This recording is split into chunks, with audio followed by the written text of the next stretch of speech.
What's going on, everyone? Welcome back to the second episode of the Back to Basics series, which is the new series where I provide you with the skills and knowledge to help you achieve better results in the kitchen. This second episode is going to be all about garlic, and I'm going to show you the easy ways to peel, chop, slice and dice. So please sit back, relax and enjoy. Alright guys, let's talk garlic. There's loads of tutorials out there showing all of these so-called special hacks to peel, chop, slice and dice garlic, but I'm going to show you the best and easiest ways to make your life a lot easier, so let's get straight to it.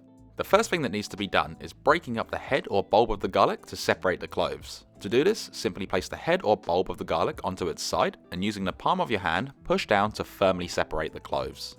This then leads to us needing to peel the garlic, and sometimes if you're lucky the cloves will pop out of their husks just from us separating the garlic, but most of the time that doesn't happen, which then turns this into a tedious job. One of the first ways I've seen others do this online is to add the cloves to a mixing bowl, then placing another bowl on top and giving this a vigorous shake for 10 to 15 seconds. If you enjoy dancing, then this is great for you, and it also makes a heck of a racket too. Once that's done, you can then remove the bowl that you're using as a lid, and 9 times out of 10 this usually doesn't work, but for me, this time the cloves decided to play nice.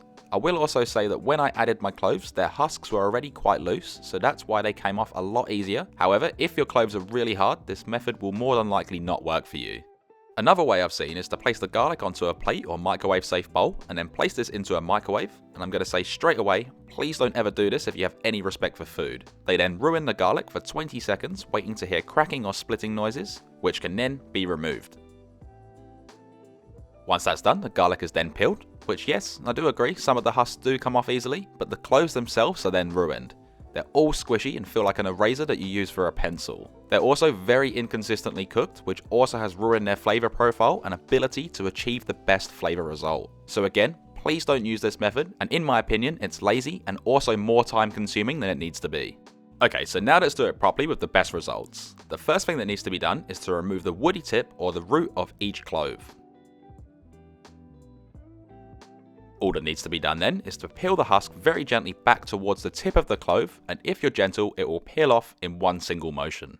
Another way is again to slice off the woody tip or root of the clove, and this time place the side of your knife onto the clove with the blade facing down and away from you, then place the palm of your hand onto the side of the knife, pushing down to crush the clove. It's then as easy as grabbing the tip end and giving it a little wiggle to easily remove the husk. This way does crush the garlic a little bit, but that's really not a concern at all. Alright, so the first method I'm going to show you is coarsely dicing the garlic. To do this, we're going to do similar slices, the same as we would if we were dicing an onion, making thin slices, stopping just before the opposite side. Next, place the knife on its side and make a slice through the center of the clove, stopping just before you reach the opposite side. Then all that's left to do is using that rocking motion, starting with the tip through to the heel, to coarsely dice the clove. With this cutting method of garlic, the sulfur compound inside the garlic, which is called allicin, isn't released as much, therefore giving you a milder flavor to which you use this method. The next method is finely diced, which we're going to be doing the same process as before, but this time we want to make even thinner slices across the clove. Then instead of making that single slice through the center, we're going to be making 3 or 4 depending on how fine you like your garlic, and then using that same rocking motion again to finely dice the clove. This time more of the sulfur compound, which is called allicin, is going to be released as we're breaking down the garlic even more, releasing more of that garlic flavor.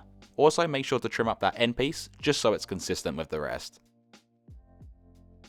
For this next method we're going to be slicing, and this is as easy as making thin slices across the garlic using that rocking motion. For this method the allicin compound is very mild, so it's great if you enjoy garlic but don't want to overpower certain dishes or sauces.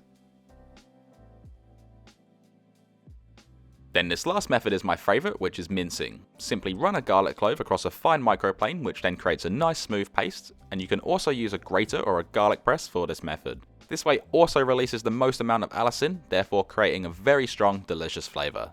Another way to do this if you don't have any of those tools is to sprinkle a small amount of coarse sea salt flakes or kosher salt onto some diced garlic, and using the side and the tip of a knife with 2 fingers securing it in place, scrape the salt into the garlic, bringing the knife back towards you, which will then break down the garlic and turn it into a paste. With this method, the salt acts as an abrasive and draws moisture, which then helps turn this into a paste. Also, the result you're looking for here is when you pretty much can't see the garlic smeared into your chopping board, which means it's then ready to be scraped up and used in your favourite dishes.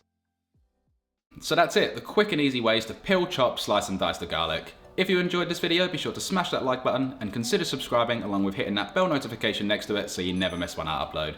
Thanks for watching everyone, stay safe and enjoy.